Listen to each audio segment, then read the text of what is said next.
좀 실질적으로 저희들 교육학교 이루어지는 걸 말씀을 드리면서 반복되는 부분도 있습니다. 이건 빨리 넘어가서 이렇게 진행을 하고 아무래도 이 질문이 있으실 거니까 그 질문을 받고 이제 대화하는 것으로 그렇게 하겠습니다. 저희가 이제 2005년부터 푸른 아카데미에서 교육학교를 시작했어요. 그 전에는 푸른 학당이라고 해서 방과후 교실을 한 4년 한 것 같고, 만 4년 한 것 같고, 그 다음에 이제 2005년에 그 교육학교를 했는데, 저는 아주 분명하게 말할 수 있는 것은 제일 처음부터 지금까지 다 맨담이 헤딩하고 있어요. 그렇기 때문에 저는 뭐가 부족해요. 목사님 다 준비되어 있잖아요. 저한테 통하지 않아요. 그만큼 저는 아무것도 없는 상황에서 그 아카데미도 또 말씀드렸잖아요. 학생이 하나도 없습니다. 그리고 어떤 상황이냐면 심지어 교인들 떠나고 청년 떠나고 그러면서 제가 이제 목사로서 과연 내가 소명이 있는가 이 고민을 하면서 이제 깊이 좀 기도하는 시간을 가지면서 제가 마음속에 목회에 대해서 교회를 내가 포기할 수 없구나 하는 거와 그 교회를 섬기면 교육이라는 문제는 항상 있었기 때문에 이제 그에 대한 손들인 거죠. 그러니까 지금 이제 교회 개척이나 교회를 이제 하긴 하지만 작은 교회라고 해서 우리 학교 안 돼요. 저한테는 그게 안 돼요. 그때 그 당시 교인 수가 15명, 학생은 없었고, 그리고 학교 문을 연 거예요. 그러니까 이제 여러분 중요한 건 이거예요. 아까 전에 우리가 해야 할 게 뭐냐? 복음을 증거하고 보증하는 거. 그게 이제 중요한 것이고, 그것이 그냥 단순하게 성경을 암기시키는 그 가로놓기 하고 그걸로 될 것이냐 그런 것이 아니라 지금 하나님께서 통치하는 부분에 있어서 여전히 세상에 일반은총으로 베푸시는 그 은혜가 있음을 우리가 인정할 때 시민으로서의 받아야 될 교육뿐만 아니라 우리가 복음을 증거할 때 그 교회 나오지 않는 사람들에 대해서 말이 똑같아야 되잖아요. 말이 비슷해야 되잖아요. 그러니까 교회에서 쓰는 용어와 세상에서 쓰는 용어가 다르면 이게 다른 외국어가 되잖아요. 여러분 제주도 가면은 말이 통하나요? 잘 안 되잖아요. 그래서 그렇게 되면 안 되잖아요. 그러니까 우리 시대에 지식에 통용되어지는 그 용어가 무엇인지를 알기 위해서는 어느 정도 고등학교 교육이 통용되어진 지식을 가지고 있어야 돼요. 그러니까 그것에 그 노력이 이제 있어야 되는 것이죠. 자, 그렇게 해서 지금 진행가 됐고요. 그 두 번째 문제는 교회학교는 쉽게 시작할 수 없습니다. 그러니까 제가 단정지어 말씀을 드리면 교회학교는 100% 필요해요. 100%라면 지금 교회에 있어서 레포 500이라고 해가지고 종교개혁 500주년 해서 어떻게 우리 교회를 부흥할 거냐 하는데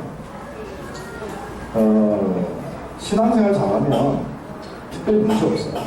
신앙생활 잘하면. 그럼 신앙생활 잘한다라고 하는 것은 하나님께서 혼자 살도록 하지 않고 어떻게 했죠? 결혼하잖아요. 그러면 우리 청년들 결혼하게 해주면 되죠. 그럼 청년들 결혼하려면 어떻게 해야 돼요? 어떻게 해야 돼요? 물어봐요. 어떻게 해야 돼요? 결혼하려면 어떻게 해야 돼요? 돈 잘 벌리시고. 네, 맞아요.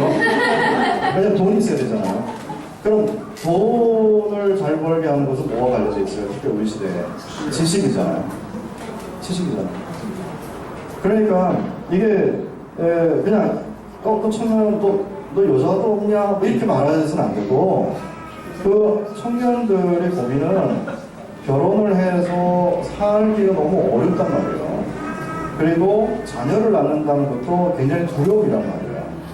그러면 이것을 최소한 교회에서 어떻게 감당할 것인지 비록 재정이 어려워도 의식은, 그죠? 의식은 고민해야죠. 그러니까 학생들이 공부를 할 수 있도록 어떻게 도와야 될 거냐. 그리고 이 학생이 졸업을 했을 때 그 결혼을 할 수 있는 것이 재정적인 부분이 뭐 집 보증금이라 하면 이 보증금에 대한 고민을 또 어떻게 할 것이며, 이제 그 결혼을 했을 때 자녀에 대한 두려움이 있는데 그 자녀를 교회에서 어떻게 담당해야 될 것이냐를 교회는 생각하시고 그런 청년들한테도 결혼해야지라고 말하죠. 근데 주님께서 우리 내리신 명령은 뭐예요? 생육하고 번성하라. 지금 인구수 준다고 하잖아요. 저는 명확하게 말할 수 있어요. 경건한 신자의 가정에서 아이들을 7, 8명을 많이 낳아라. 그러면 이 시대는 바뀔 것이다. 왜냐하면 불신자는 아이를 줄 것이고 신자는 늘어날 것이고, 그럼 여러분 인구수가 지배하는 것은 굉장히 큰 힘이에요. 그렇지 않아요? 제 말이 틀렸나요? 자, 근데 이제 뭐가 다가오냐면, 신자는 그렇게 맞아요 라고 하지만 세상 안에 살기 때문에 여전히 근심하고 염려가 있는 거죠. 그러니까 이런 긴장관계 속에 우리는 사는 거예요. 우리가 이제 교회 학교에 대한 고민도 이런 고민 속에 조금은 어떻게 싸워볼까 하는 그 부분이에요. 그래서 교회 학교는 100% 교회가 있으면 교회 학교는 있어야 돼요. 너무 뻔하잖아요. 여러분 주일학교 그 아이들 교리 공부 얼마큼 하나요? 제가 예전에 교회 다녔을 때 30분. 그것도 자리가 없어가지고 계단에 서가지고 교사가 책 펴가지고 공강부하고 30분 자리에 앉히는데 10분. 그래서 40분에 가슴하라고 데리고 20분 사이에 야 뭐 했냐 가르치고 한 15분 5분 있다가 정리하고. 그거 가지고 무슨 신앙교육을. 저는 지금 한국교회는 자업자득이에요. 자업자득.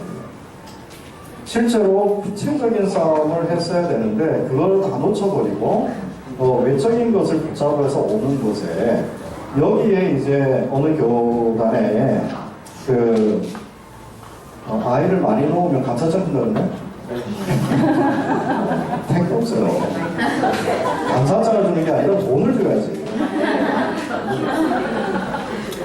감사장이 뭐 하늘에 감사장 있나요? 그러니까 신앙생활을 잘 하면 실은 풀리는 부분이에요.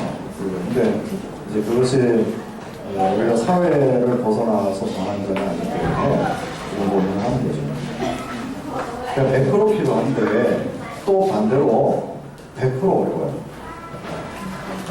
제가 이제 아카데미를 하면서 좀 과장이잖아요. 제 3번 쓰러지고 3번 쓰러지고 이렇게 지금 대화하는 것이 하나의 은혜로서 있는 거죠. 쉴 시간이 없어요. 쉴 시간이. 주일날 보내면 월요일날 또 학교 들어가고, 그 다음에 이제 남은 시간에 또 성경 공부 준비하고 또 신방하고, 그것뿐만 아니라 또 다른 일을 또 이제 노예 일을 감당하고. 제가 지금 여기 온 것은 정말 이렇게 올 수 없는 사람이 온 거예요. 한 목사님이니까 왔죠. 제가 안 가요. 너무 바빠요. 그 학교가 어려워요. 자, 그것만 어려운 게 아니고 내용에 대한 부분도 어렵지만 우리는 이제 그 생각을 했습니다. 내용을 가지고 이렇게 전달해주면 아이들은 따라오겠지. 조그만 이렇게 환경을 만들어주고, 그 다음에 조그만 이렇게 환경 속에 공부할 수 있는 분위기를 만들어주고, 내용을 전달하면 아이들이 따라오겠구나, 이렇게 생각했어요. 그런데 학교를 딱 시작하면서 그 싸움이 아니에요. 무슨 싸움으로 들어간 줄 압니까? 야, 왜 너 지각하니? 이거예요. 8시 20분이 등교 시간인데 이놈들이 8시 50분에 오는 거예요. 그럼 너 왜 늦어? 이게 지금 본론이 아니잖아요. 왜냐면 들어와야 뭔가 이렇게 대화를 하면 아니 오지도 않는데 늦게 오는데 어떻게 이 진행이 돼요? 그 싸움이 이 단순한 게 아니에요. 그러면 애들이 그럼 그 일반 학교보다 더 긴장감 있게 하냐면 안 그렇고요. 일반 학교는 그래도 중도 포기를 잘 하지 않죠. 그래서 부모들도 마찬가지예요. 교회 학교는요 중도 폭이 많아요.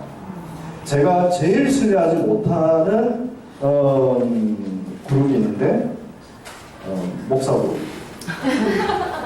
목사 자녀는 진짜 받기 싫어. 진짜.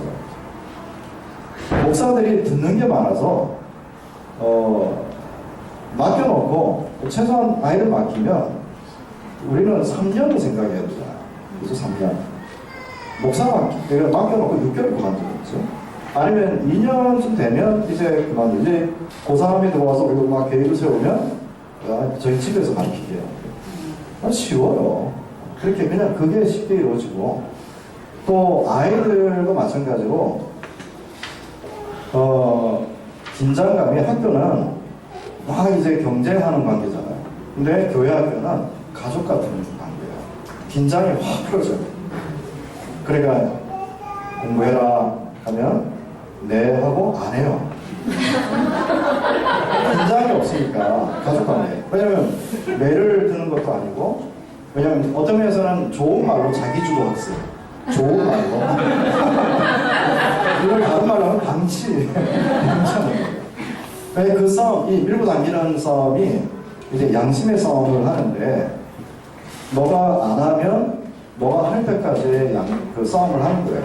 그러면 이런 공부를 이게 특별히 하는 아이는 소수고요. 대부분은 자기 딴 거 하는 거예요. 그러면 이제 부모는 뭘로 하겠어요?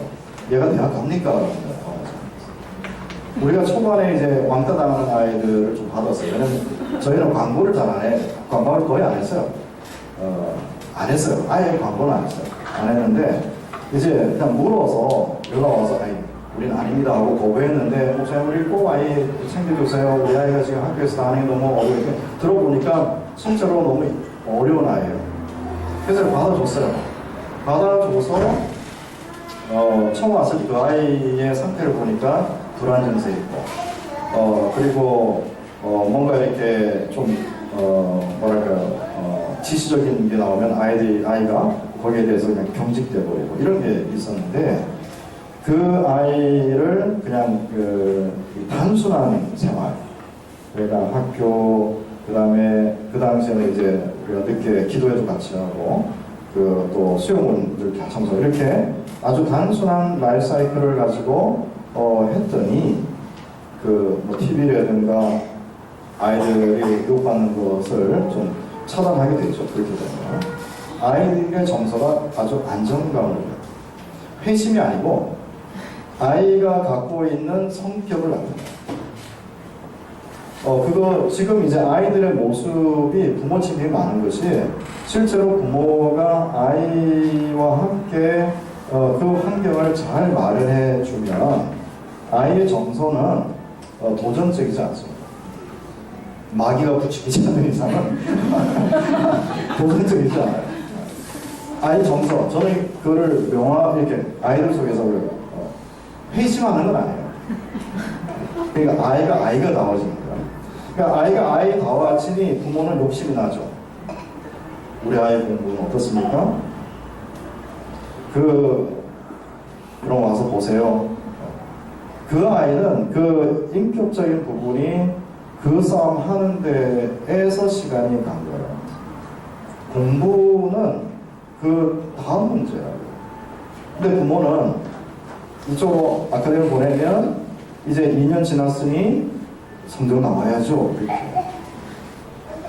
그거를 많이 생각하는 거예요, 목사가. 저 목사 가정은 안 봐요. 한국 사람 아이 오면 안 받아요. 왜냐면 여기서 하세요, 여기서. 왜냐면 너무 이렇게 특징이 너무 외부에서 많이 듣고 하는 사람들은 실은 안 따라와요. 안 따라와요. 그냥 이렇게 진득하게 목사님 우리 아이 신앙으로 키우기를 원합니다. 이런 아이 정말 그렇게 가는 사람이 이제 버티고 어느 정도로 버티냐면 학교가 독특한 것이 선후배 관계가 저희들은 이제 없어요.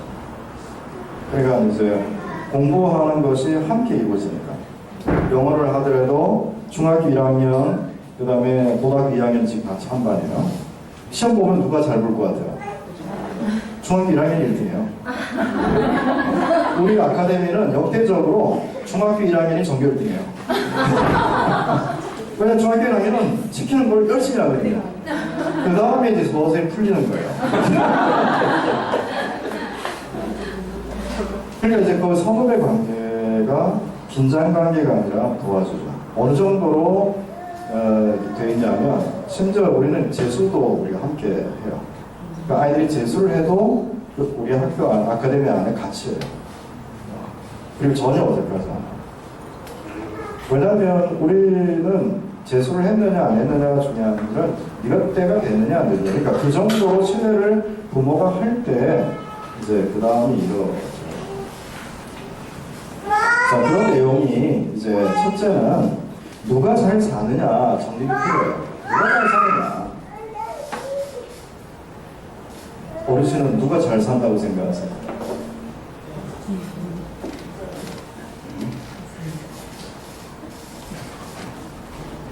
생각보다 이 부분을 잘 못하세요. 근데 누가 잘 사냐면요, 어르신이 잘 사는 거예요. 이런 자리에 강의를 듣는 교인으로서 고민하는 분이 제일 잘 사는 거예요. 여러분 누가 잘 살겠어요?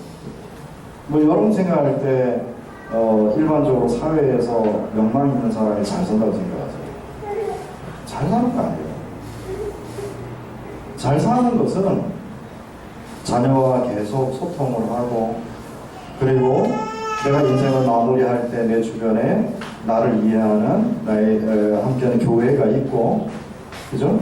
교회가 내 장례를 치러주고, 그런 사람이 잘 사는 거죠. 그리고 그 내가 할 수 있는 선행을 한다고 했을 때 그 선행의 모습, 선행을 할 수 있는 그 삶이 그래도 조금 나에게 주어지고, 그런 사람이 잘 사는 거예요. 일단 누가 잘 사느냐에 대해서 정립이 필요해요. 그래서 생각보다 목사님들이 자식 욕심이 많아요. 마치 그거와 같아요.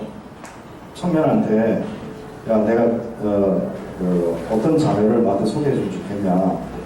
목사님 아무나 괜찮고요. 그래도 아무나라고 할 수 없잖아. 조건을 얘기해봐. 저는 외모는 보지 않아요. 그래서 사람을 소개시키잖아요. 외모 봐요.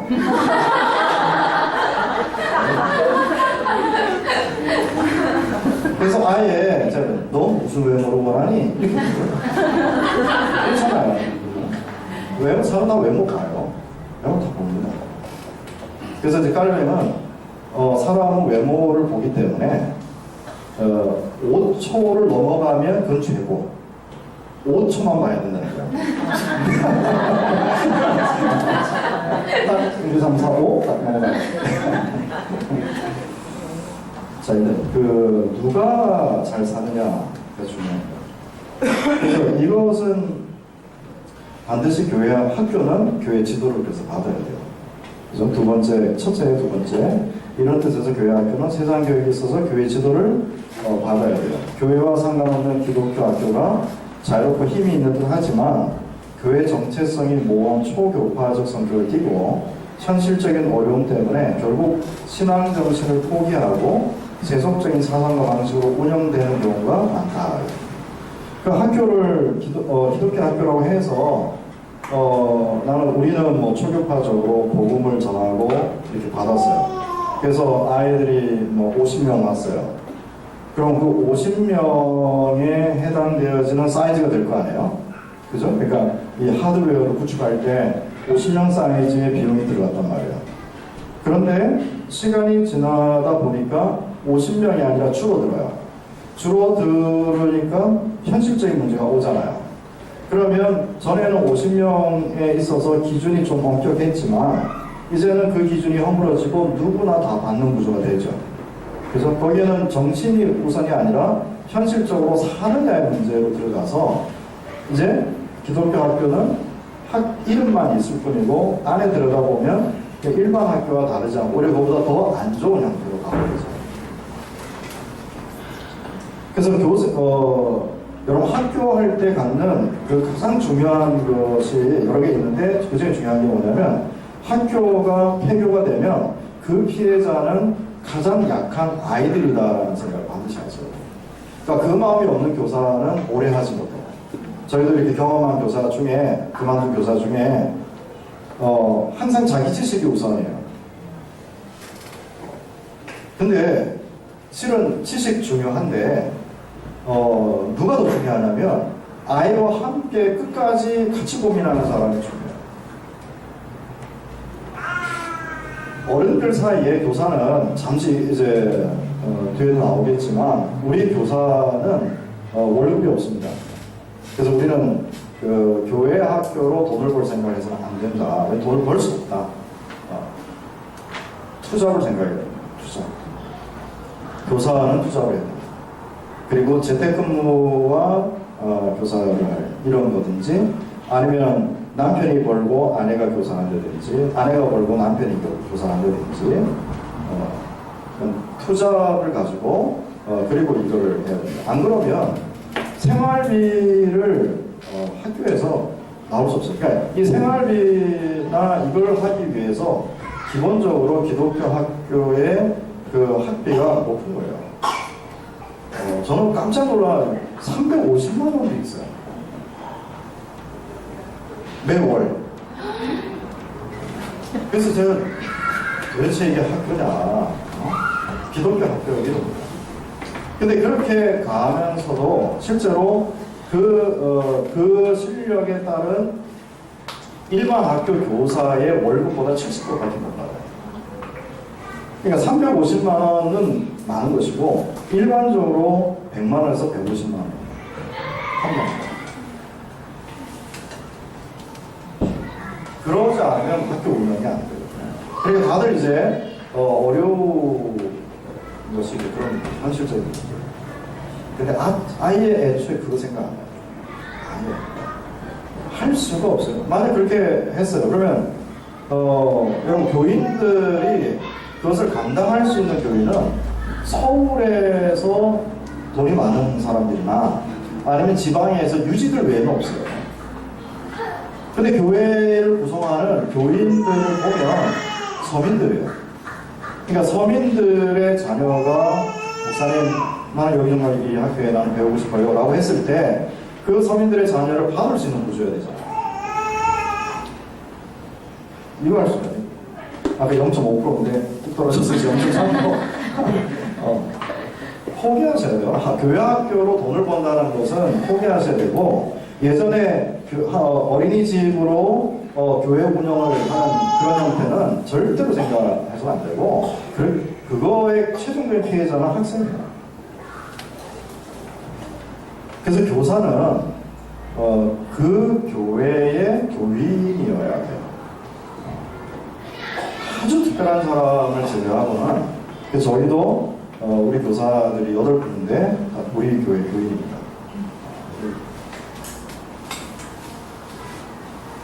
왜냐하면 피해는 아이들이 받아요. 그리고 교사 중에 신앙적인 내용이 동의하지 않아 가르치는데 전체적인 내용이 동의하지 않게 되면 문제는 교사들끼리의 갈등은 있을 수 있지만 아이들은 피해를 받아요.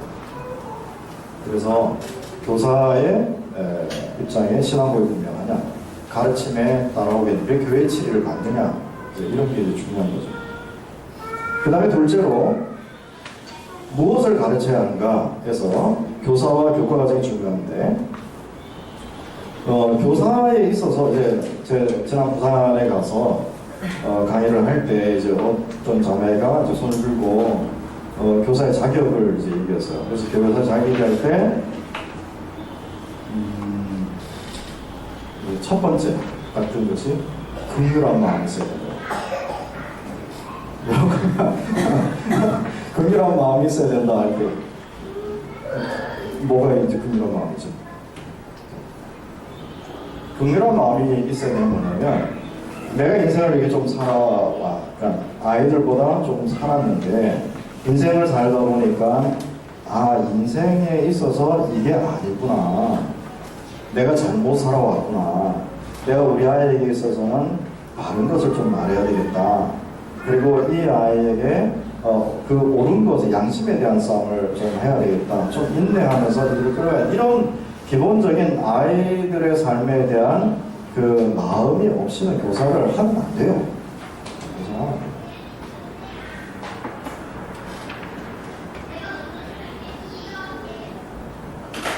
어려우시죠? 그죠? 긍휼한 마음이 있어야 되고, 그 원룸은 포기해야 되고, 그런 교사가 만약에 일반 학교에 있다면 아마 상 받을걸요? 그죠? 엄청난 대단한 교사로.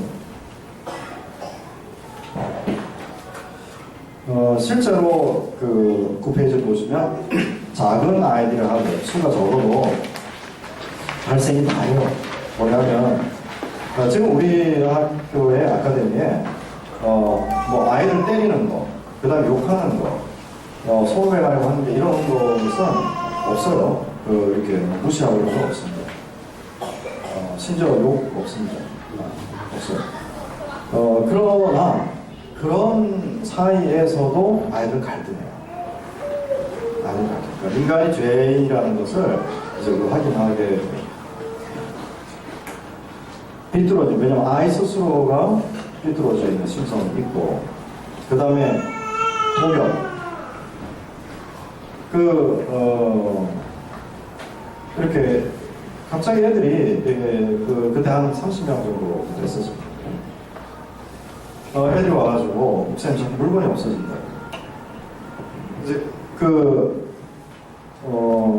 사건이 딱 벌어지게 되면 그 다음부터는 다 긴장감이 온다. 이게 수가 적으니까 다 의심하게 되죠. 그죠? 하나.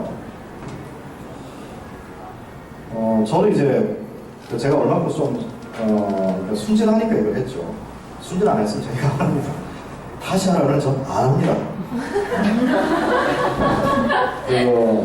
인생을 다시 살려고 하면 절대로 안 삽니다.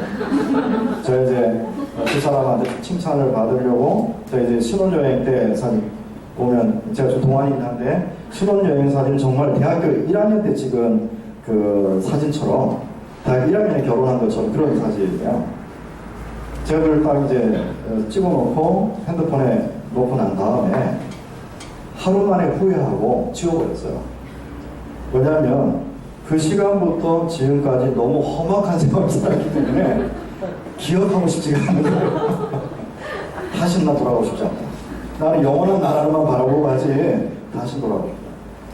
학교도 마찬가지예요. 와서 공부 다시 할래? 절대로 안 합니다. 아이에 대한 그 신뢰가 무너지는 순간에 많이 괴로워요. 갑자기 이제 다른 얘기 도배가 하는 거죠. 갑자기 수업을 이제 진행이 되고 있는데 어떤 아저씨가 막 쫓아온 거예요. 그러면서 우리 아카데미 아이가 아이스크림을 훔쳤다는 거예요. 그것도 한 5명, 6명이. 그래서 제가 그래서 그분한테 그 증거를 내라. 그러니까 이번에 내가 봤다 하는 거예요. 아저씨가 본 걸 가지고 어떻게 말할 수 있냐. 우리 아이 그렇지 않다. 아니 분명히 여기서 있다. 제가 이제 아주 크게 싸우는 상황까지 갔어요. 우리 아이는 절대로 안 그렇다. 도대체 아저씨가 우리를 어떻게 하는데 함부로 말하느냐. 근데 실제로 훔쳤어요. 실제로 아이들이 5명이 한 명은 망을 보고 3명은 여기 뭐 바람잡이 하고 한 명이 갔어요. 그리고 그분이 저희 집사람 먼 사돈댁이에요.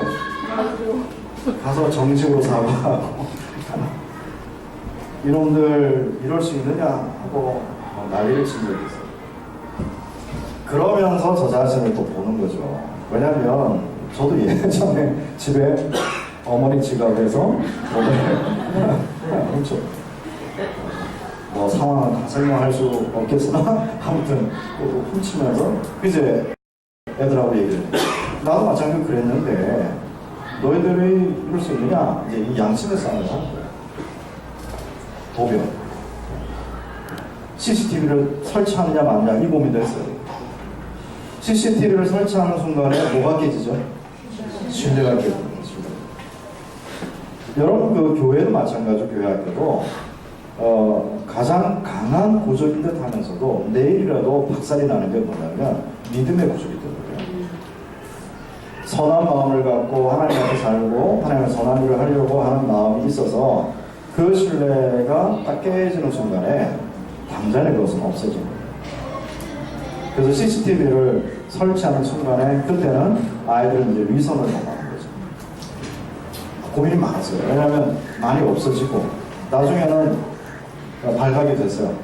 근데 문제는 이런 고민도 발각이 됐는데 이 아이가 다른 교회의 아이면 지워요. 잘라버리면 되니까. 근데 이 아이가 우리 교회 아이예요. 그러니까 부모 단위는. 그러면 정식으로 규칙이나 해서 딱 잘라버리면 되는데 얘를 자르는 순간에 이건 교회 문제로 보는 거죠. 그 교회 학교 어려운 게 뭐예요? 교회 학교 자체만의 문제가 아니고 이거는 교회 전체에 짊어져야 될 문제예요. 그래서 그 아이 어떻게 됐어요? 어떻게든 품고 가야 되는 거죠. 교회를 위해서. 막 협박하는 거예요. 그 아이 데려놓고 너 이러면 되겠냐? 야, 너 자른다. 심지어 어떤 아이는 하나님께 너 저주할 거다. 이까지도 갔어요. 왜냐하면 반복되는 다른 일, 그건 성적인 문제예요.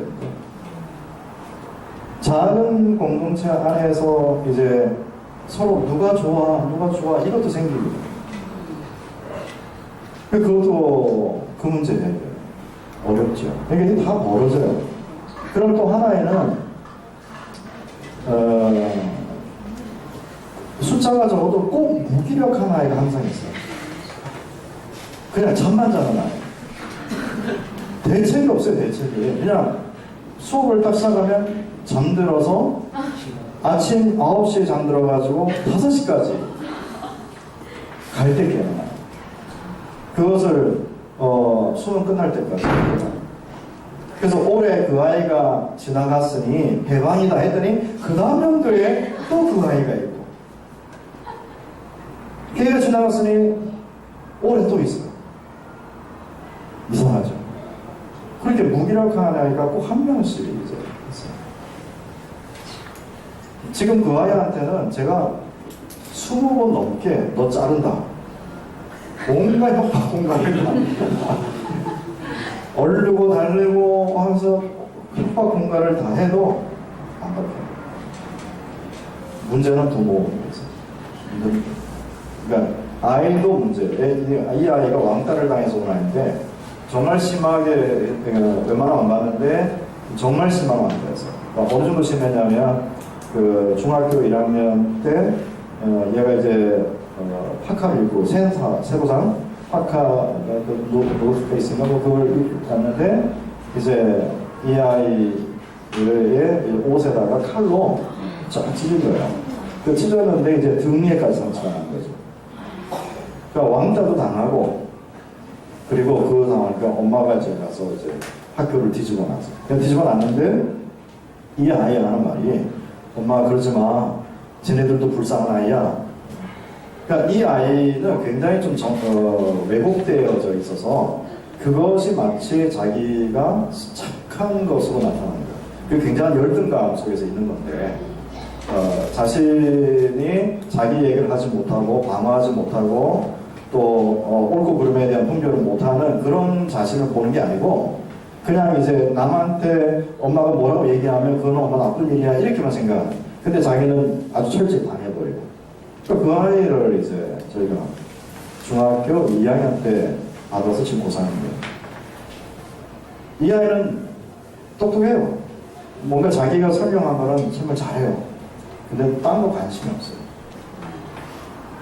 지금 고3에 잠만 자요.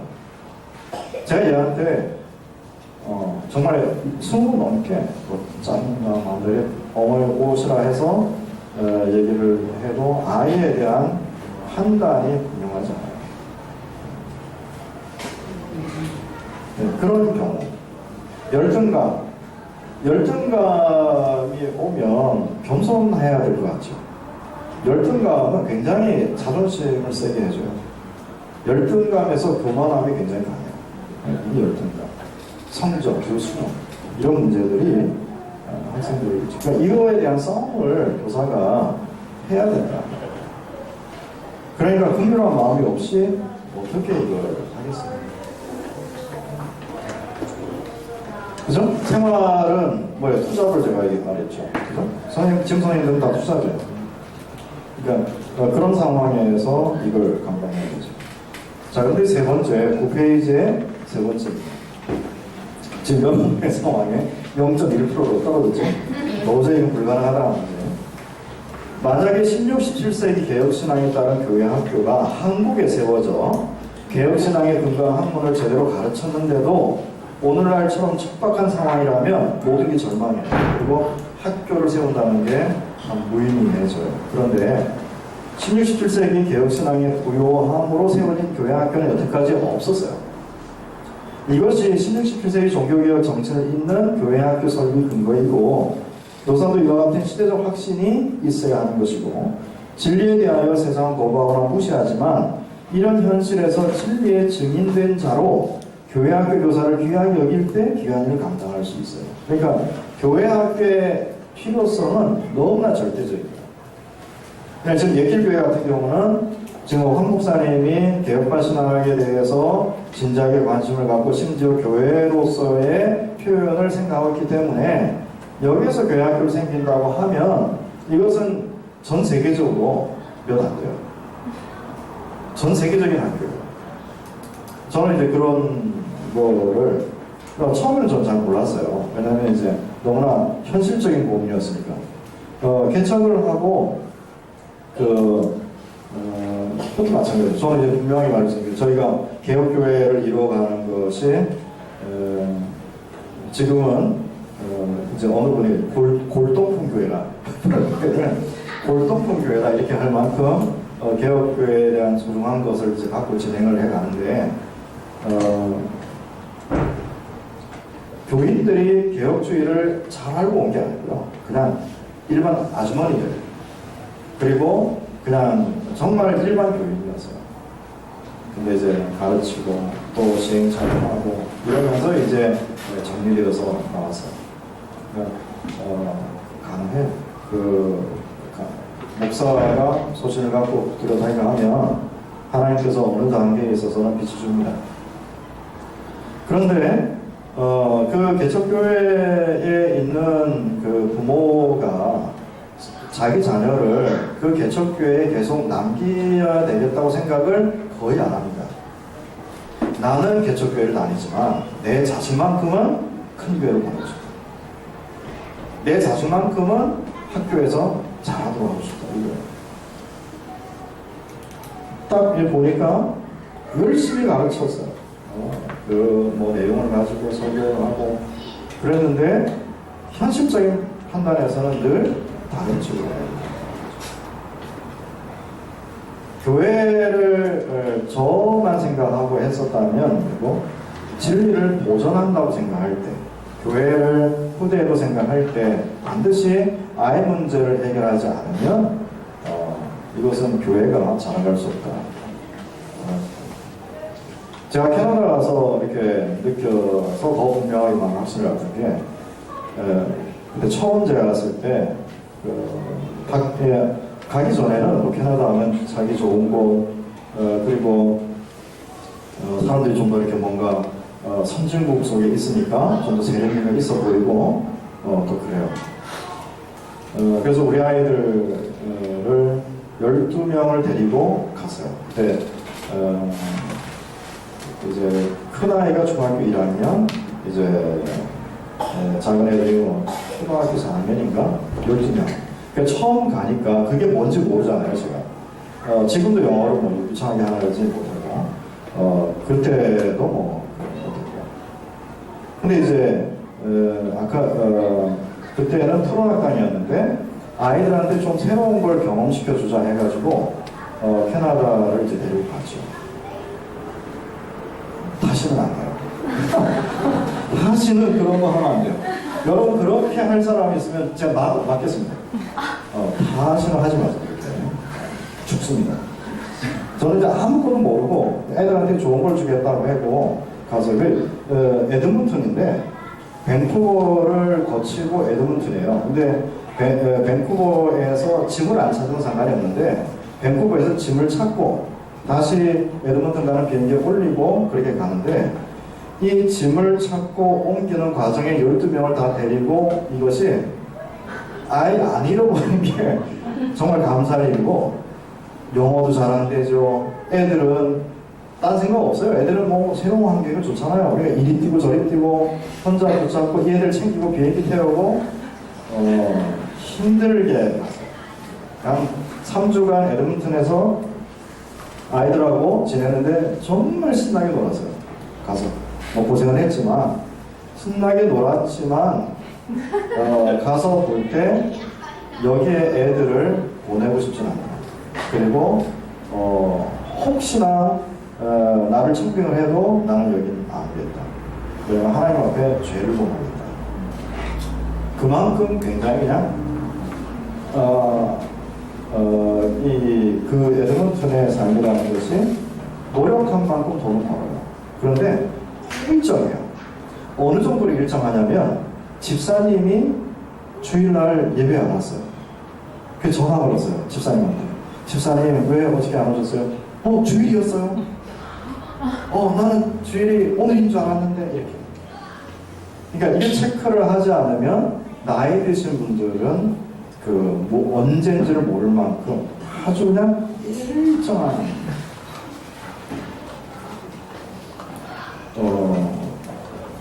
놀 수 있고 뭔가 여유는 있을 것 같은데 사람으로 살아가는 한 인생을 사는 기간에 거기에 나의 삶을 둔다라고 하면 이거는 하나님 앞에 아닌 것 같다 생각이 들었죠. 그래서 이제 아이들한테 이제 유학을 보냄에 있어서도 많은 걸 얘기해 줬는데 근데 이제 거기서 이민교의 현실을 제가 본 거예요. 1세대 부모님은 이제 독일에 광부로 계시다가 캐나다로 이제 오셨고 또 캐나다에 좀 1세대 분들은 고생을 좀 하셨어요. 그러니까 이 1세대 분들은 한국에서 떠난 것의 생각을 가지고 갑니다. 그러니까 한국에서 이제 찬송을 할 때 박수를 쳤었다 하면 똑같이 박수를 쳐요.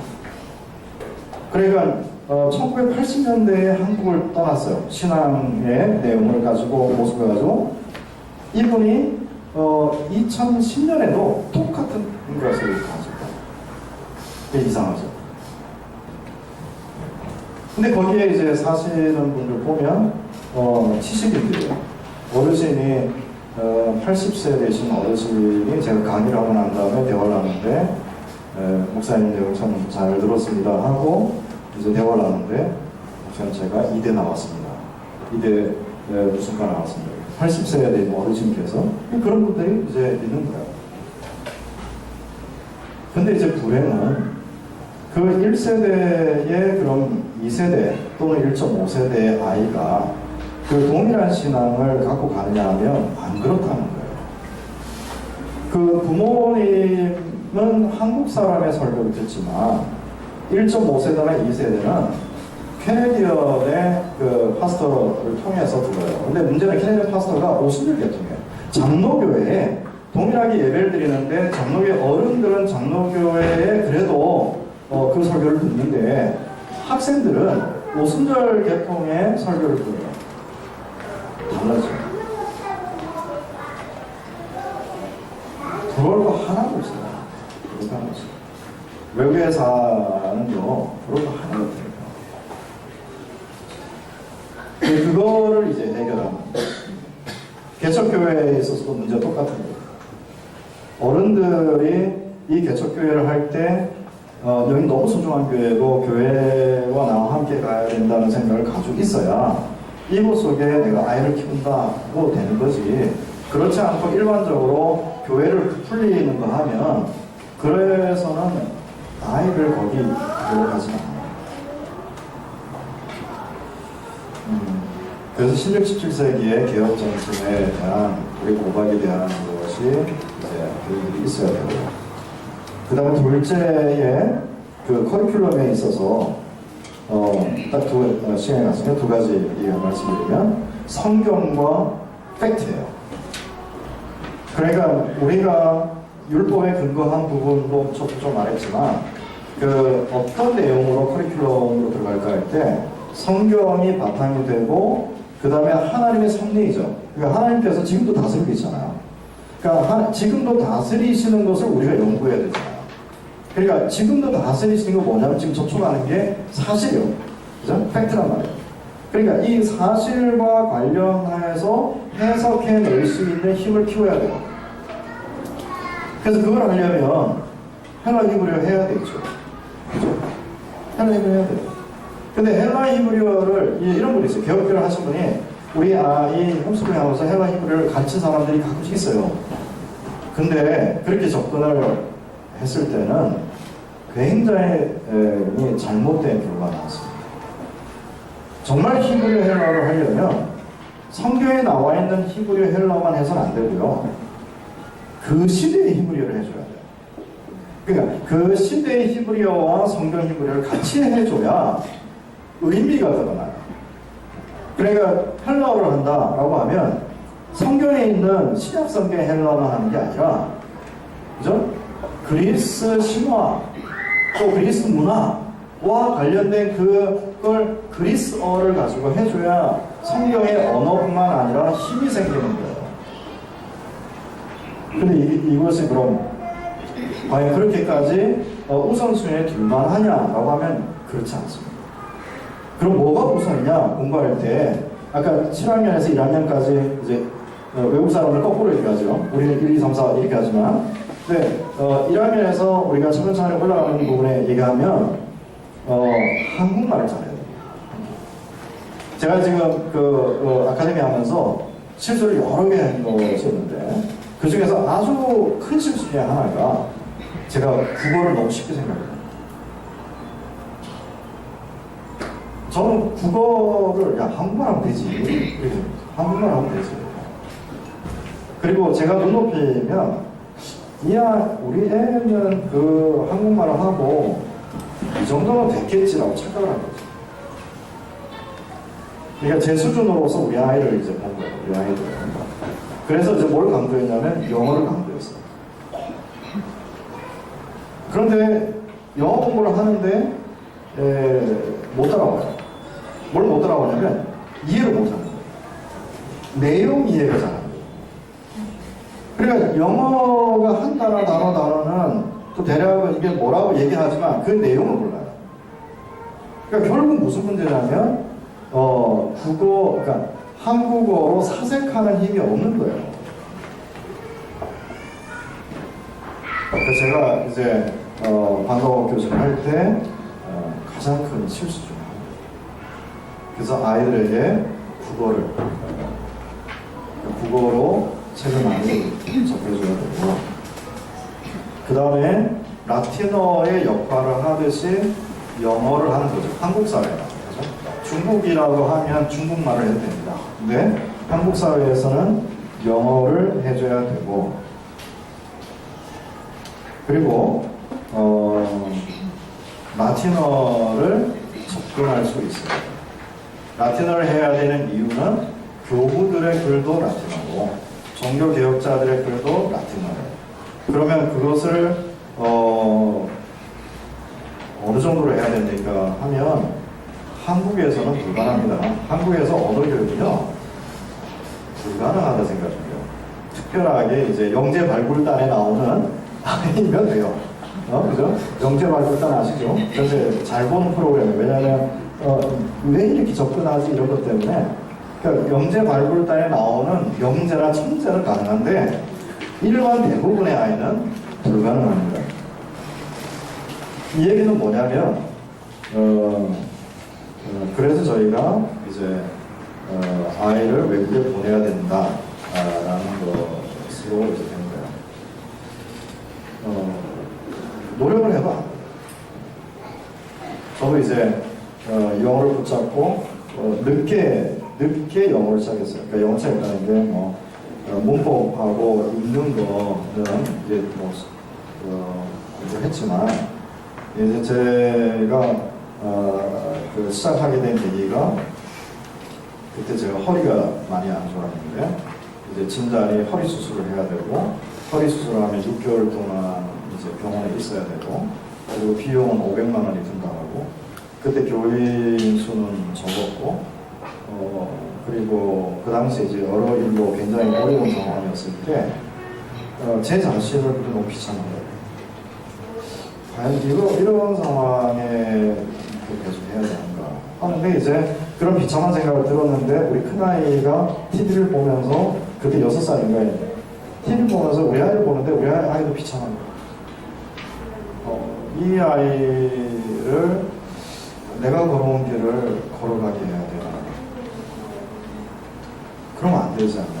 부모로서 실은 부모로서 재정적인 지원도 해줘야 되고 좋은 교육을 해줄 수 있도록 하는 게 부모의 책임인데 돈도 없고 그리고 내 몸도 안 좋고 이 아이를 이렇게 하면 안 된다 하고 이제 그때 한참 부러웠던 게 뭐냐면 영어 절대로 공부하지 마. 혹시 아십니까? 한 테이프 가지고 많이 들으면 뚫린다. 뻥입니다, 뻥. 뻥입니다. 얼마큼 공부하면은 영어 잘 공부.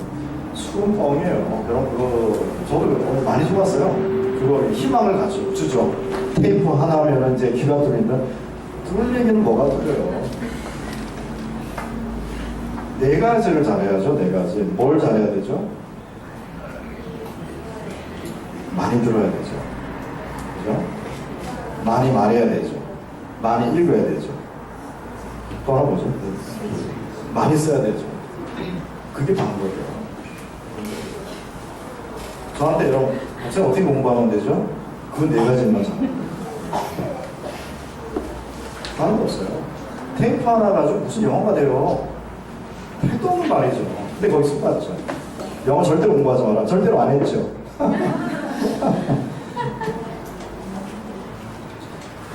그러나 이제 눈이 떠진 건 뭐냐면 그때 좀 빛을 준 책이 뭐였냐면 최정아 씨라고 있어요. 그 이름도 제가 안 잊어먹어요. 왜냐면 저를 사기친 목사가 최정아였거든요. 제가 제가 이제 그 사람 때문에 보증 서가지고 10년을 5,800원을 갚았어요. 그 얘기하면 오늘 밤새입니다. 근데 그때 최정아 씨라고 혹시 아십니까? 통번역대학원 교수예요. 그 유명한 교수입니다. 그러니까 영어 프랑스어를 하는 아주 유명한 분이에요. 그분이 이제 그걸 반대. 그러니까 그 정찬영 씨가의 그거에 반대로 영어 공부법을 이제 말씀하셨는데 그분이 정말 영어 공부법을 잘 말씀하셨어요. 하나하나 다 왜 그런지를 파고 들어야 된다. 그러니까 그분이 좋으셨어요. 그래서 이제 우리 아이의 접근을 일단은 듣는 거부터 하자. 우리는 다이교 공부했잖아요. 그러니까 듣는 거 그리고 리스닝 스피킹을 하고 리딩하고 라이팅하는 것으로 하자 하고 이제 그런 방식을 바꾸면서 애를 썼어요. 근데 그렇게 하면 안 돼요. 제가 여러분들한테 절망을 줍니다. 그렇게 하면 안 돼요. 어떻게 해야 되냐면 삶으로 들어가요. 직접 미국에 사는데 들어가든지 아니면 남자친구를 사귀든지 여자친구를 사귀든지 연애해야 돼요. 그러면 말이 팍 뜹니다. 연애하면.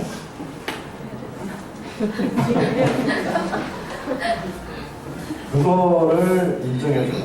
그러니까 한국에서 할 수 있는, 그러니까 우리가 중학교까지 가르칠 수 있는 학년이 이 정도, 고등학교 이 정도가 되어를 맞춰야지 이것을 이제 막 영재 발굴 때 나오나이처럼 이렇게 하면은 학교는 할 수 없어요. 영어, 라틴어도 마찬가지예요. 라틴어, 독일에서 라틴어는 국가고시입니다. 라틴어. 근데 지금 우리가 라틴어를 가르친다고 그 사람들 지역이 되나요? 안 되죠. 근데 우리는 뭘 가지고 있다고요? 내용이죠. 맥을 잡고. 이게 중요한 거예요. 하나님 앞에서 역사 속에 남겨놓으신 이게 소중합니다. 라는 것을 갖고 있는 거죠. 그 안목이 우리에게 있어서 학교를 하게 되고, 영어도 하게 하고, 그 다음에 라틴어도 하게 하고, 이렇게 돼요. 그리고 사실을 믿음으로 해석하는 도구는 일반 학문도 있지만 신학이요. 그래서 아이들에게 기독교 강령 또는 하나님의 큰일, 웨스민 신앙 고백, 대수의 운다, 하이델베르 운다, 벨신앙 돌드신계 이런 체계를 가르쳐 줘야 돼요. 지금 아카데미에서 하나님의 큰일은 했고요. 지금은 헤르만 바링크의 개혁교의학을 4권짜리를 줄인 하나가 있어요. 그걸 가지고 합니다. 그리고 신앙과 관련한 서적을 하고 예를 들면 이제 성역 출판사의 존 켈빈, 이 사람은 존 켈빈이라는 책인데 그 영어로 나와 있어요. 그래서 존 켈빈이라는 그 영어 책인데 그 영어 책을 같이 읽고 이제 그렇게 접근을 해줄 거죠. 다음 보시면 그래서 이제 팩트에 대한 걸 한다면 무슨 과목이 중요하냐면 역사와 과학이에요. 그래서 그 역사와 과학을 할 때는 보편 역사와 교회사인데 그 보편 역사와 교회사를 잘 비교하면서 다뤄야 되고 지금의 학문의 왕은 과학입니다. 과학. 전에는 뭐 철학이고 뭐 이랬잖아요. 그죠? 미학이고 이랬지만 지금은 과학이에요. 사고가 과학적인 사고방식이 들어오면서 과학으로 변했기 때문에 근데 과학은 보이는 세계 속에서 말하기 때문에 실제로 깊이가 없어요. 그래서 이것에 대해서 설명해야 되는 것이 뭐냐면 그게 인문학이에요. 그러니까 인문학을 지금 우리가 한국에서는 약화시키고 그리고 일반 그 실용적인 그 학문이 들어갔을 때 우리 속에서 르네상스가 일어난다는 것은 어려운 거예요. 그리고 그게 어렵다는 것은 종교개혁을 우리나라에서 기대하기도 어렵다는 얘기죠. 그러니까 교회 학교에서는 뭘 끄집어 들어가야 돼요? 인문학을 끄집어 들어가야 돼요. 인문학. 그러니까 언어와 역사라는 것 자체가 인문학이에요. 그리고 신학이라는 것은 철학이 좀 바탕이 되어 있어요. 그러니까 이게 이제 내용이 있는 거죠. 그 다음에 이제 뭐 수학, 국가정치, 경제, 철학, 예술 들어가 있죠. 우리가 이 신학에 좋은 분들도 신학적인 입장에 좀 차이가 나오는 것이 이제 문명에 대한 이해가 좀 차이가 납니다. 그러니까 저는 헤르만 바링크나 깔뱅의 입장인데 보통 문명의 요소가 어디서 나왔어요? 가인의 후예거든요. 음악이나 예술이나 개인 문명의 가인의 후예가 나와요. 샘족은 아니에요. 그러니까 이제 그래서 이 사회에 대한 문화와 문명적인 부분을 이렇게 은총의 개념이 아니고 그냥 사회 질서를 유지하는 형태로 보시는 분들이 개혁파 분들이 있어요. 그분을 비판하고 싶지는 않아요. 왜냐하면 그분들은 그것 때문에 복음에 대한 소중함을 지켜요. 그리고 굉장히 소중한 게 있어요. 근데 저는 이제 하나님의 통치를 생각할 때 그것뿐이냐 하면 그러진 않고 일반 은총으로 말할 수 있지 않냐. 저는 그렇지 않아요. 왜냐하면 깔뱅은 천문학이나 과학을 선물로 말해요. 하나님 주신 선물. 또 헤르만 바빙크는 일반은 전문에서 여태까지는 이제 정말 죄된 길로 와 있지만 이제 그리스도께서 오시고 신약교회로서 이제 등장한 이제 영속적이면서도 새로운 집 소속에 있는 그 교회는 그 가인의 후예에 남겨진 이 부분을 바꿔야 될 책임이 있다. 이러면서 이제 일반 은총에 대한 내용을 굉장히 확대했고요. 이것을 이제 아브라함 카이퍼가 아주 실질적으로 저는 이런 요소가 있다고 봅니다. 그래서 기독교 학교에 이제 어느 학교에서는 기독교 학교 교과서를 따로 만들려고 애를 썼는데 그거 나오면 좋죠. 좋은데 너무 힘든 작업이고 현실적으로 어렵고요. 지금 오히려 학교에서 지금 아이들이 일반 학교에 쓰는 교과서가 굉장히 좋습니다. 여러분 그 나이 드신 분들은 우리 옛날 교과서 별로 안 좋은데 지금은 아니에요. 지금 과학 교과서라든가 보면 굉장히 컬러풀하고 그리고 내용도 좋고요. 수준이 많이 높아요. 제가 또 시행착오 중에 하나가 저는 대학 시험을 4번을 쳤어요. 제가 삼수를 하고 법대를 가서 이런데 이게 이 길이 아닌 길이요 하고 또 다시 의대 가려고 한 번 쳐서 제가 4번을 쳤어요. 그러니까 제가 쉽게 학교에 대해서 쉽게 생각할 수 있었던 거는 그 경험이 있었고요. 그리고 공부를 잘 못하진 않았어요. 그러니까 제가 이제 재수를 하거나 삼수를 할 때 다들 우러러보는 그 학원에 다녔고요. 그 학원, 나 그 학원 출신이야? 그러면은 우와 이러고 그 학원에서도 서울대반이야 이러고 이렇게 얘기해요. 그래서 이제 쉽게 제가 생각했던 부분이 그런 부분이었어요. 그게 다 깨졌습니다 지금. 시작할 때는 그런 걸 했는데 다 깨지고 이게 이렇게 접근하는구나. 그 시행착오 하나가 영어 수준이 이 정도 하면은 우리는 50문제였는데 이 정도 하면은 40개는 맞을 수 있다. 이게 대략 나왔거든요. 제가 만점 못 맞아서 한 45, 이렇게 맞아가지고 그러니까 이 정도 하면 이 정도 나와 있지 했는데 지금의 애들 영어 수준은요 굉장히 높아요. 굉장히 많이 높아요. 그래서 겸손해야 돼요.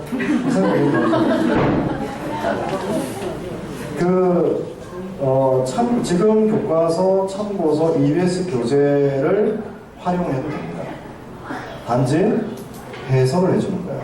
그러니까 생물을 지금 아이들 같이 생물을 하고 하는데 생물을 할 때 사실에 대해서는 그렇구나 라고 말해주는데 전제에 대해서는 이건 이게 아니다 라고 말해줘야 됩니다.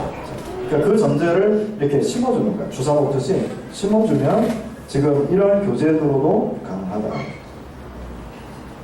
자, 누구를 가르쳐야 되냐 할 때, 기독교 학교 하면서 이렇게 일반, 믿지 않는 아이들을 봤잖아요. 100% 그 학교는 변질됩니다. 100%. 제 말이 맞나 안 맞나 다 찾아보세요.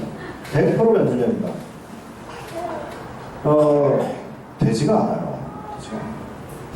그리고 현실에 막 밀리면 복음에 대한 정신, 개혁 정신 없어요. 그리고 그 신앙의 동질성이 없는, 그리고 그래도 최소한 그리스도에 대한 고백과 뭔가 이렇게 성경에 중요한 것이 없는 아이가 있으면요, 교회 학교는 작은 학교이기 때문에 그 아이 때문에 다 몸살을 알아요. 그 아이가 의심하잖아요. 그러면 자신감이 떨어져요. 이 세상에 사는 모습이 좀 우리가 보면 좀 이제 희한한 것이 뭐냐면, 선한 사람들, 착한 사람들이 자기 주장에 셀 것 같잖아요. 안 그래요. 이렇게 좀 뒤로 많이 빠져요. 자기 주장 좀 덜하고 어떤 문제가 발생하면 좀 인내하고 뒤로 빠지고 그 환경을 견디려고 하지, 그거에 나서가지고 딱 잘라버리고 싸우려고 하고 이러지 않아요. 그러니까 신앙이 같지 않은 아이가 왔을 때 그 모습이 나타나면 우리 아이들은 그 부분을 같이 몸살하고 고민하고 움츠러들고 한단 말이에요. 그래서 교회 학교는 대상이 언약 백성이에요. 언약 백성이에요.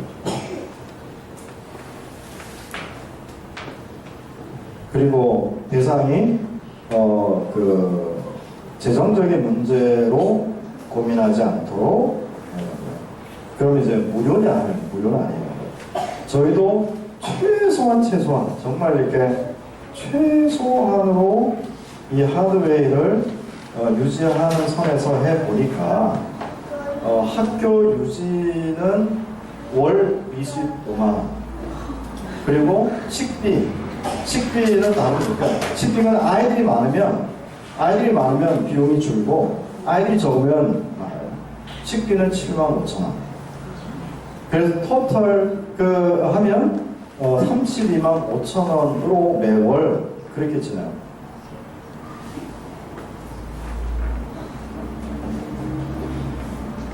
그럼 기독교 학교에 이런 거 없죠? 지금 학원비가 얼마예요?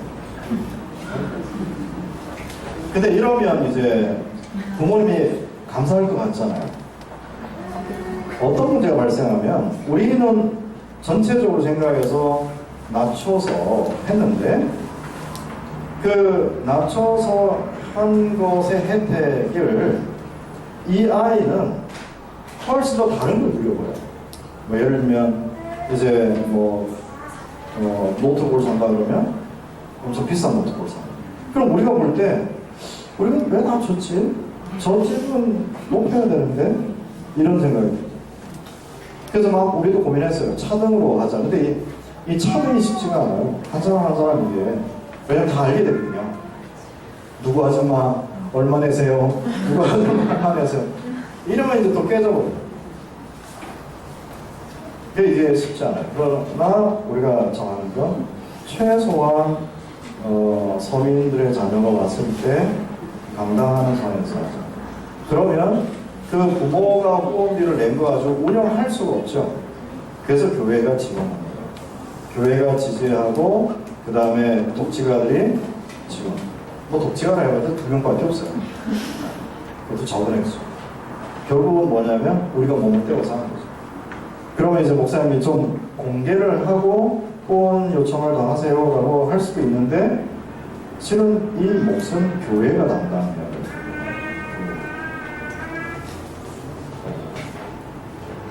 재정적으로 되죠.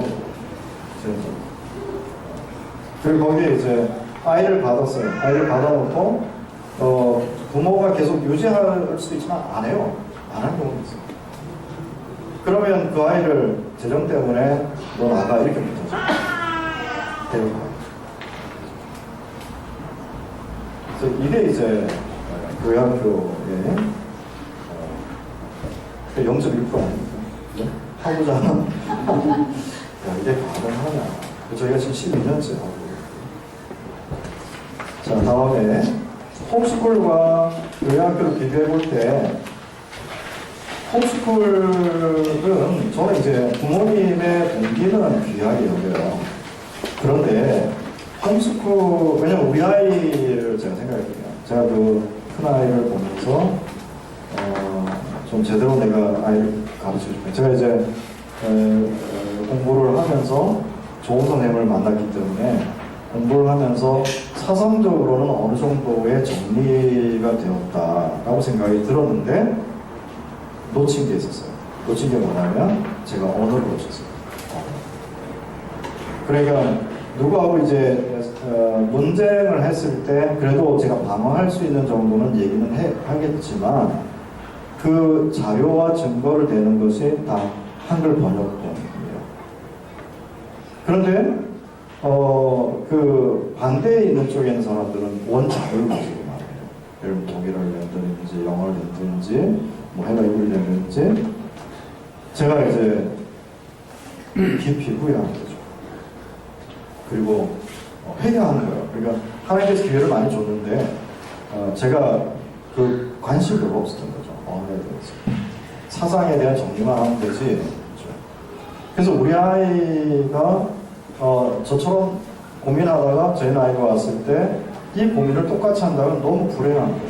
그래서 이제 애한테 영어를 좀 이제 실구체적으로 접근을 하자고 해서 하는데 그럼 이 아이를 홈스쿨로 할 거냐면 우리 교회에 애들 주일학교 애들이 이제 얼마 안 되니까. 근데 반드시 말이 나옵니다. 교인은 비교합니다.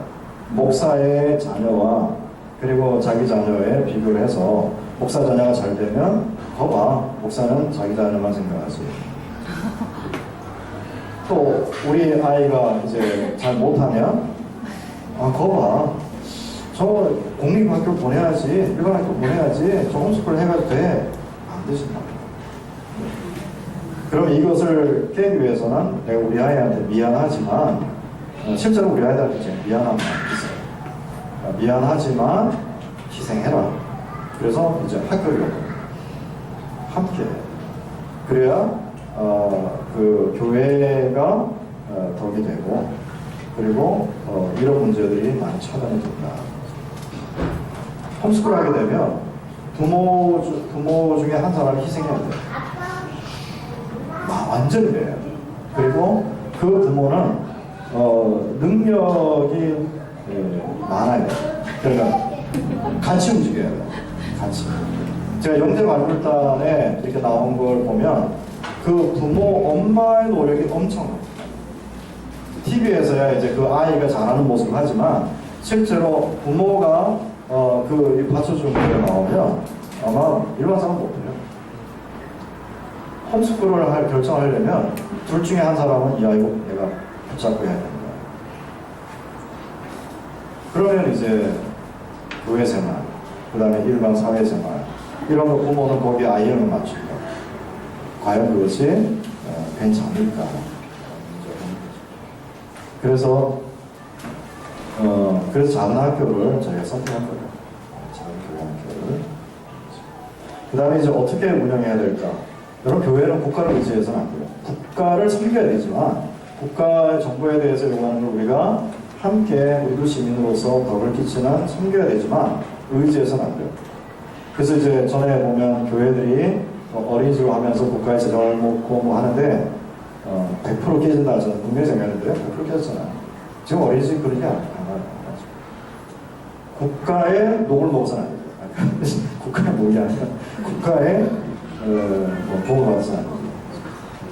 왜냐면 독립성 때문에요. 독자성. 내용의 독자성. 그 다음에 유연해야 돼요. 저희도 마찬가지였어요. 아이들이 이제 한 30명 이었을 때 이제 여자 기숙사, 남자 기숙사 이렇게 했었는데 저희들이 이제 생각하면 지금 들어왔으면 3년 동안 얘가 있겠다 계산하잖아요. 당연히 그렇게 생각을 해야 되죠. 그런데 시장하다가 좀 더 그만 벌어요. 그러니까 3개월 버는 거 나고 6개월 하고 나요. 기숙사가 돈이 나가는데 월세 나가고 애들이 빠져나가고 그러면 월세 나가는 거예요. 그러니까 무책임하죠. 부모들은 전에 하면서 정말 이렇게 마음으로 함께가는 부모는 드물고 굉장히 무책임합니다. 그 딱 결정 내릴 때는 무책임합니다. 목사님 고맙습니다 하고 끝이에요. 어떤 분은 계산해서 1,000만 원이 밀렸어요. 1,000만 원. 안 돼요. 그러니까 그 부분에 유연해야 돼요. 빨리빨리 대처해야 돼요. 왜냐하면 왜 대처해야 되냐면 아까 제가 말한 것처럼 말씀을 전달해야 되고 그 전달하는 걸 살아야 되고 이 원칙이에요. 아이들을 가르쳐야 되고 그 안에서 유지해야 되고 지비를 많이 해야 되면 이 하드웨어 때문에 어려워서는 안 돼요. 그러니까 유연하는 방식을 취해야 되기 때문에 어떤 그 큰 돈에 의지해서는 안 되고 그래서 후원자들이 그렇게 여러 계층의 후원자가 있는 게 좋아요. 학생들은 소수여야 돼요. 학생들은 많아서는 안 돼요. 학생들 비율은 1대4 정도 교사와 지금 저희는 1대1이에요. 1대1 교사 8에 학생 8명 늘 생각 없어요. 왜 가끔씩 연락 와요. 아카데미에는 저희 원칙이 학교에서 왕따 당하는 아이는 안 받는다. 왜냐하면 학교 방향이 다르죠. 왕따 당하는 아이는 정말 그 아이를 신경 써야 돼요. 그 아이가 독립할 수 있도록 하는 건 다른 문제예요.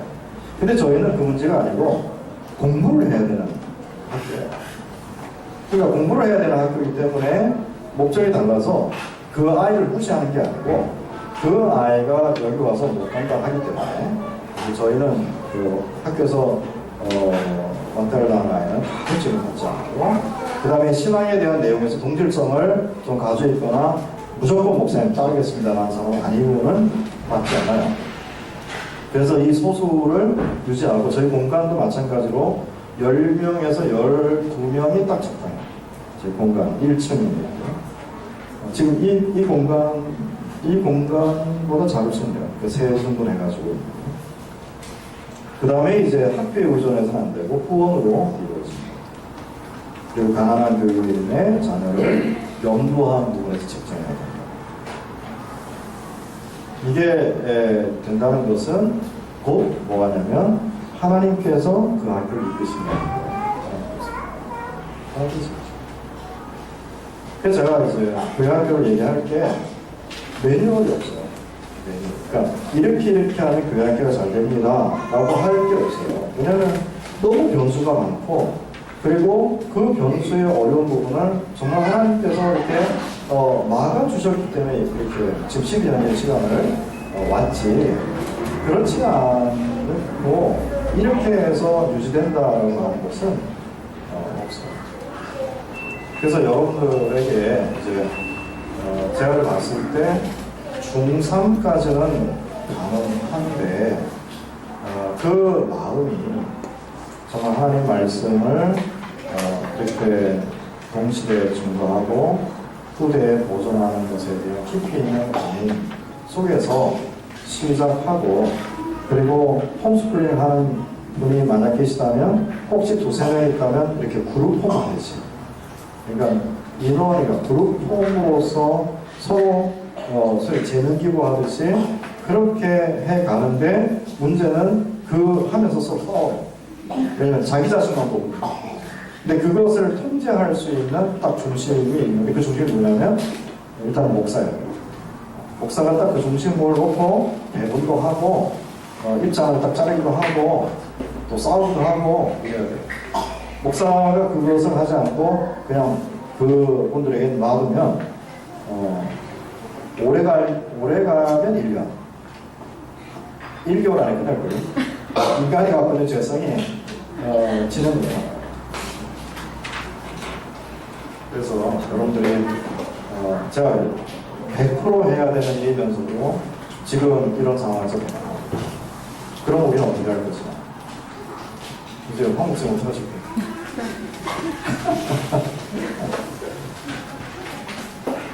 근데 이제 제가 교회를 위해서는 해야 됩니다. 그래서 저희 지금 이 부분만 말씀드리고 캐나다는 어려워서 제가 고민했어요. 이 아이들 문제를 푸는 것은 실은 한국 사회는 한국 사회에서의 내용을 갖고는 한국에서 일하기가 쉽지 않기 때문에 일은 다 할 수 있어요. 근데 선택하는 폭이 좁아지니까 그렇죠. 그러니까 선택하는 폭이 좁아진다는 것은 내가 시간을 활용하는 것이 어려워진다는 거고 내가 신앙생활하기 어렵다는 것이 연결되잖아요. 그러니까 선택할 수 있는 폭이 좀 넓으려면 우리 한국 사회 안에서 갖지 못한 것을 가지고 들어와야 돼요. 그래서 이제 외국에 신앙을 지켜가면서 할 수 있는 게 뭘까라는 판단이었던 거죠. 그게 이제 캐나다는 제가 어렵다 하고 독일로 저희가 잡아줬고요. 독일로 잡았던 것은 종교개혁에 대한 것을 일체적으로 접근하자는 생각도 있었고 근데 독일에 접근할 때도 교회가 있어야 된다. 근데 참 감사하게 모습은 아니지만 내용적으로 교회가 있었습니다. 그래서 거기 SN 한인교회인데 SN 한인교회를 중심으로 우리 애들을 보내는 거죠. 그러니까 독일에 지금까지는 학비가 없어요. 근데 이제 메르켈이 총리가 됐지만 극우가 15%로 차지했기 때문에 내년부터는 한 학기에 150만 원을 해야 돼요. 그러니까 1년에 300만 원은 내야 되는데, 한국에서 대학을 다니는 것보다는 저렴하죠. 근데 이제 학비와 생활비가 한 최소한이 110만 원, 120만 원. 그러니까 이제 뭐 그 저희 아이가 목표를 했는데 100만 원 씁니다.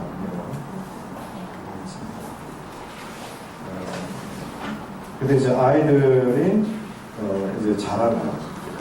제가 아까 하나 이렇게 말했잖아요. 한국에서 떠나는 그 신앙의 그 모습이 외국에 있다고. 희한한 거예요. 그러니까 우리의 내용을 갖고 외국 갔으니까 이 내용을 가지고 그 교회에 그대로 있으면 성숙하더라고요. 그리고 이제 거기서 지금 저희 아이가 아카데미아 아이들 6명이 있고 이제 결혼해서 가는 게 전체 저희가 7명이 지금 거기 있고 지금 저희가 계속 그쪽으로 보내는 걸 계속 이제 생각을 하죠. 뭐 그다음 또 얘기 있는데 이제 그렇게 해서 풀어내는 그러니까 우리가 직접 언어를 해줄 수는 없어도 그죠? 여러분이 이런 거예요. 황 목사님이 병자의 안수에서 나을 능력이 없잖아요. 본인도 지금 못하는데 본인 몸도 지금 못한다는데 이렇게 아픈 데를 안수하면서 못 낫잖아요. 그러나 황 목사님에게 있어야 될 능력이 있죠. 병원을 데려갈 능력이 있어야 돼요. 환자가 있으면 병원을 데려가야 될 거 아니에요. 똑같아요. 그러니까 우리가 영어나 여러 언어를 해줄 수 있는 능력은 없다면 그것을 갈 수 있는 방향, 기회를 줘야 되죠. 그래서 언어라는 것은 그 상황 속에 들어가야 하고 그 다음에 언어를 왜 배우는지에 대해서는 계속 얘기해서 자꾸 방향을 잡아줍니다. 그러니까 그 중에 이제 개혁신앙과 자기 학문, 충분히 소명을 강가하는 아이가 있다면 이제 저희로서는 너무 감사하다.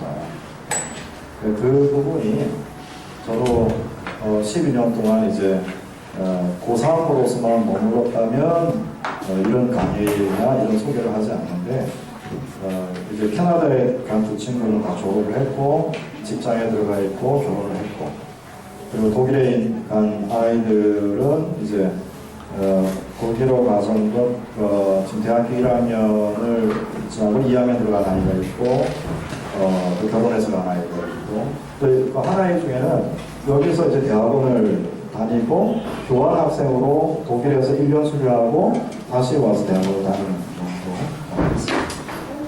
그렇게 이제 진행을 하고 있습니다.